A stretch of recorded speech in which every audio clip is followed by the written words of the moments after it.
Ini ibu saya, jadi sudah 2 tahun nggak ketemu. Eh,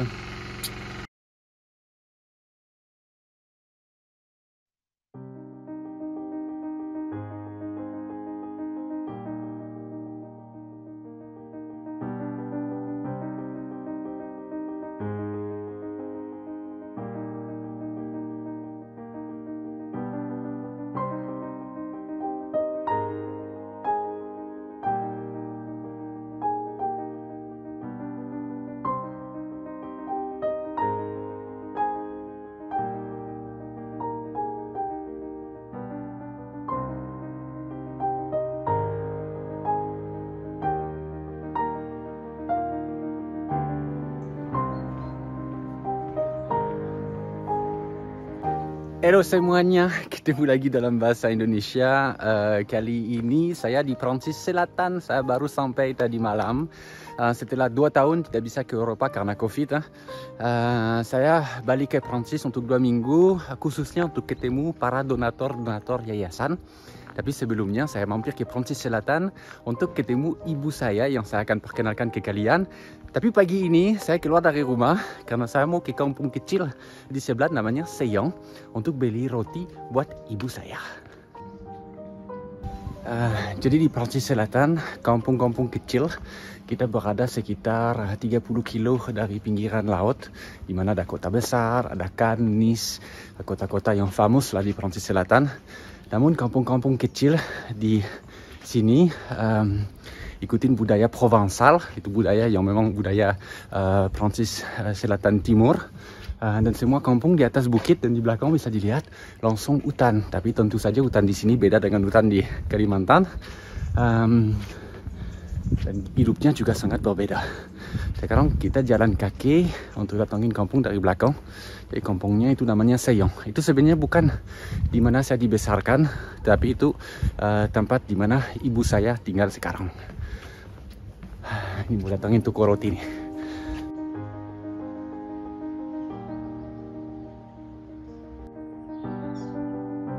Jadi di sini sebenarnya ada bahasa daerah juga, bahasa Provençal, tapi sayangnya boleh dikatakan sudah mau hampir punah. Anak muda nggak ada ya lagi yang bicarakan. Saya sendiri tidak bisa satu kata pun dalam bahasa Provençal. Tetapi kalau dari segi bahasa, ini dengar lonceng, bunyinya setiap jam. Tapi walaupun jadi dari segi bahasa mungkin bisa dibilang hilang, arsitekturnya masih terjaga banget di sini karena kita tidak boleh membangun rumah sembarangan.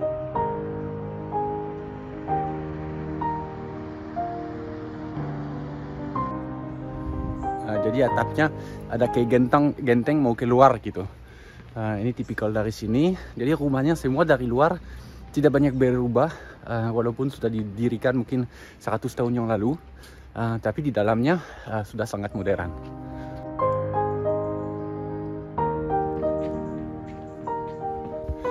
Jadi memang kampung di atas bukit, semua jalannya serba kecil-kecil, dan tanjakannya lumayan. Jadi bisa dilihat kan sangat cantik, dan harus tahu bahwa sebenarnya arsitektur di sini tidak banyak berubah. Mungkin sudah didirikan ratusan tahun yang lalu, tapi suasananya masih sama, sangat terjaga estetikanya, karena lengket dengan identitas orang sini gitu. Jadi mereka jaga banget. Kadang pengennya juga seperti itu di Kalimantan. Saya lihat kampung-kampung di Kalimantan yang begitu cantik, kadang hancur karena ya senaknya kita bisa bangun gedung walet dan lain sebagainya. Jadi identitas etnis pun hilang. Sedangkan mereka di sini berhasil, walaupun sangat modern rumah-rumah mereka di dalam, dari luar ya kayak museum gitu.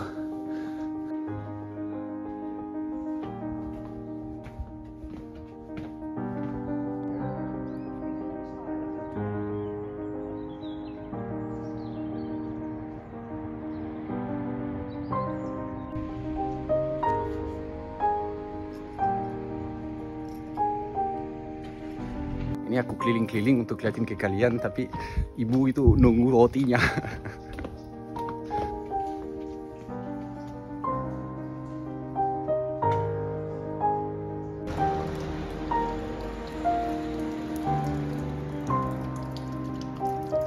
Jadi di Prancis Selatan salah satu permasalahan dari dulu adalah air. Kemarau di sini bisa panjang, airnya bisa sangat sedikit. Dan di setiap kampung di atas bukit itu, ini di kampung Seyang, seperti yang aku bilang ke kalian, itu mirip kampung museum. Ada pun kan informasi-informasi seperti ini kayak di museum, tapi kita bisa melihat ini bak air dengan sumber alami yang terus mengalir. Dulu dibuat untuk masyarakat bisa cuci baju menggunakan air. Jadi itu tempat yang sangat penting selalu di tengah kampung, di mana para ibu-ibu kumpul nyuci baju. Makanya itu bisa dilihat batunya miring seperti ini untuk gampang sikat bajunya. Jadi setiap kampung di Prancis Selatan pasti ada yang seperti ini, yang kita sebut dalam bahasa Prancis fontaine. Ini ada ikan di dalam. Tuh.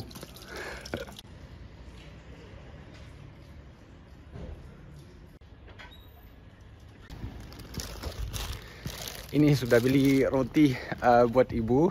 Tapi sebelum pulang, saya mau naik ke atas kampung. Mau liatin ke kalian view-nya. Kampung-kampung di sini memang di atas bukit. Kenapa? Karena dulu harus mempertahankan diri dari musuh-musuhnya. Jadi setiap kampung memang di sini di atas bukit mempertahankan diri. Jadi mereka tinggal di atas bukit, tapi di dataran rendah. Di situ ada lahan pertanian mereka. Dan di sini masyarakat bikin huile d'olive, minyak zaitun. Ini jalan-jalan kecil seperti ini, dan mungkin bedanya juga dengan Indonesia. Kampung di sini kalau di jalan sepi sekali, kayak kampung mati gitu. Mereka lebih banyak menghabiskan waktu di dalam rumah masing-masing, kecuali musim panas. Soalnya ini mulai dingin kan.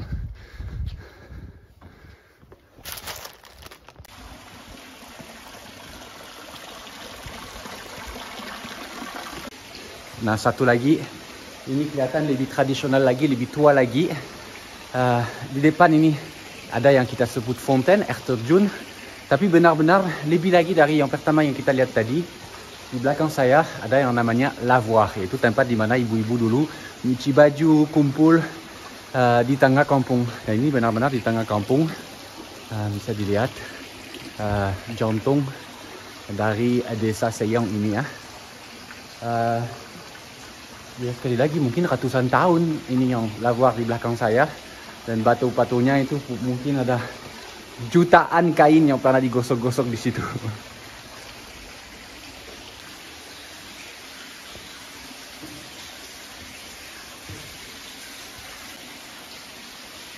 Dan biasanya jangan pikir airnya mengalir seperti ini karena ada pompa. Itu biasanya cara tradisional, semua lavoir dan fontaine seperti ini airnya mengalir karena gravitasi. Jadi di atas bukit sana ada sumber air, airnya dialihkan ke sini.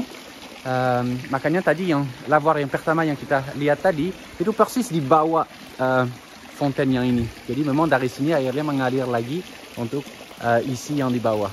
Jadi secara alami tidak pernah berhenti, tidak pernah berhenti. Air gratis lah istilahnya.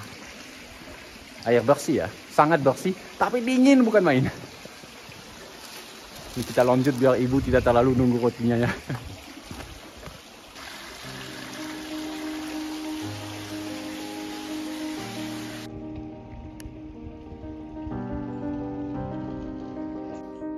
Ini di belakang saya view dari atas kampung. Jadi dulu semua rumah-rumah di bawah itu tidak ada. Itu benar-benar di bawah itu lahan pertanian. Masyarakat hanya tinggal di kampung di atas bukit ini. Tapi seiring dengan zaman yang aman sekarang, tidak ada musuh lagi, orang-orang bangun rumah. Dan salah satu permasalahan di sini, walaupun masyarakat berhasil dan pemerintah setempat berhasil mempertahankan budayanya dari segi arsitektur dan lain sebagainya, ekspansi perumahan itu lumayan dahsyat dari dulu. Karena Prancis Selatan daerah yang nyaman dari segi iklim, dan banyak orang dari Paris dan kota lain pengen punya rumah kedua, rumah liburan di sini. Itu yang membuat kadang di sini masyarakat lokal bisa ngomel pun karena pembangunannya lumayan dahsyat, walaupun sangat diatur. Makanya bisa dilihat itu nggak rapat sama sekali ya. Dan di belakang memang benar-benar hutan.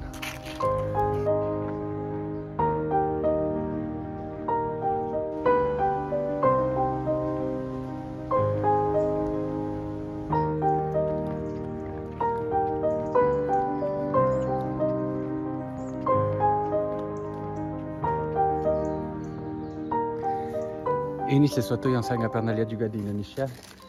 Bisa dilihat di belakang, di atas tempat sampah ada mesin kopi 2. Itu artinya ada orang yang tidak mau pakai lagi, dan daripada dibuang, dia taruh di atas baik-baik seperti ini.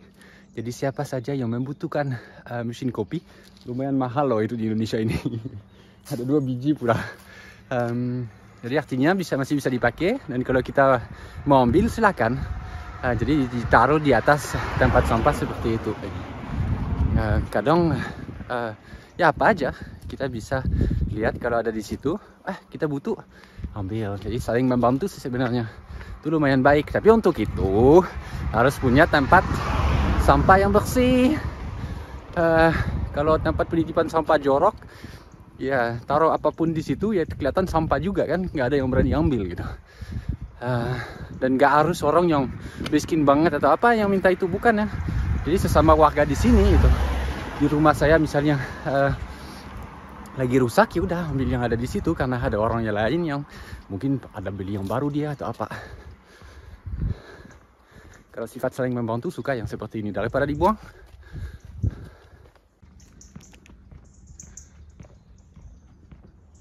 Gen ngomong-ngomong, ibu saya masih nunggu rotinya. Jadi ini rumah ibu, bukan rumah yang saya dibesarkan. Orang tuaku pisah. Jadi ibu tinggal sendiri di sini. Nanti semoga saya dapat kesempatan untuk perlihatkan ke kalian di mana rumah saya yang dibesarkan. Orang lagi kerja akan berisik pas depan rumah ibu lagi.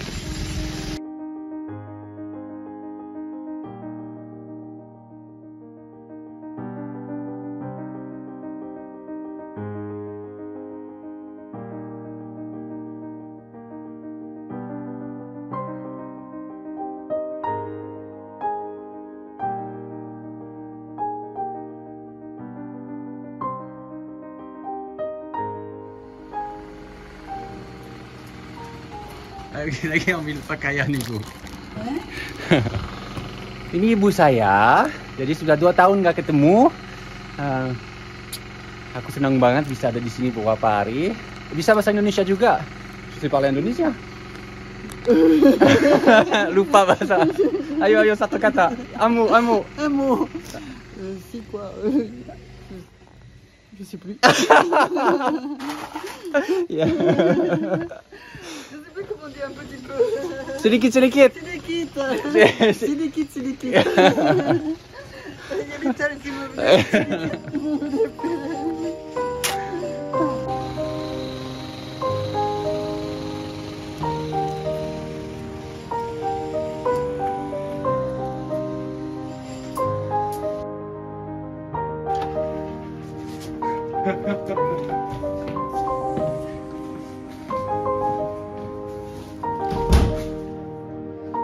Di rumah ibu.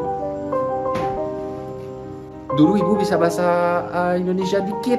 2 tahun tidak ke Indonesia karena COVID. Lupa semua. Elle a tout oublié. Tu m'as pris en surprise.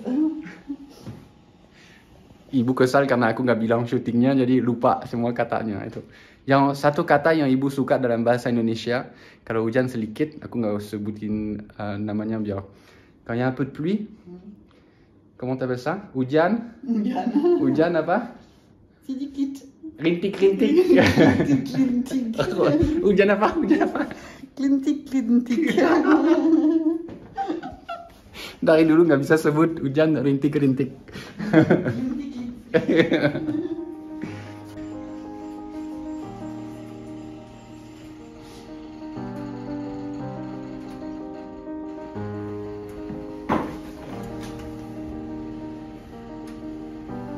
Jadi tentu saja di rumah di sini salah satu hal yang terpenting panas, karena kita nggak di Indonesia. Di sini ini bulan November, walaupun kita di Prancis Selatan, di mana di Prancis biasanya di sini panas. Di sini bulan November sudah sekitar 8 Celcius. Kita masuk dingin banget. Apalagi nanti Desember, Januari lebih dingin lagi. Di Paris biasanya lebih dingin lagi 4 atau 5 Celcius dari Prancis Selatan.